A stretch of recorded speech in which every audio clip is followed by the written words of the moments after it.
Hello guys, কেমন আছেন? আশা করি সবাই আছেন ভালো। সো আপনাদের দোয়া আশীর্বাদে আমিও অনেক ভালো আছি। সো আজকে আমি যাচ্ছি আমাদের ধান ক্ষেত দেখতে। আর হ্যাঁ গাইস, অনেক দিন হয়ে গেছে ধান ক্ষেত দেখতে যাই না। সো চলুন দেখা যাক, আজকে দেখবো আমাদের ধান ক্ষেত।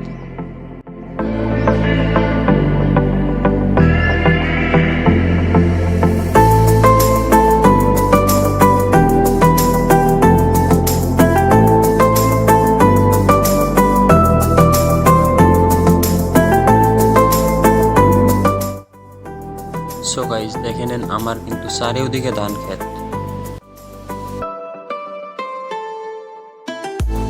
ধান ক্ষেত পেয়ে গেছি। সো এখন ধান ক্ষেতটা দেখে নেন কেমন হয়েছে। সো ভালো লাগলে অবশ্যই লাইক করবেন এবং সাবস্ক্রাইব করতে ভুলবেন না। সো ধান ক্ষেতটা দেখে নেন আপনারা।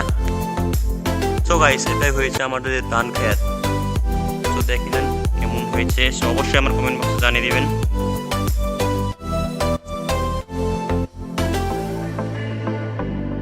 সো গাইস ধান ক্ষেতটা কেমন হয়েছে, সো অবশ্যই আমার কমেন্ট বক্সে জানিয়ে দিবেন আর সাবস্ক্রাইব করতে ভুলবেন না।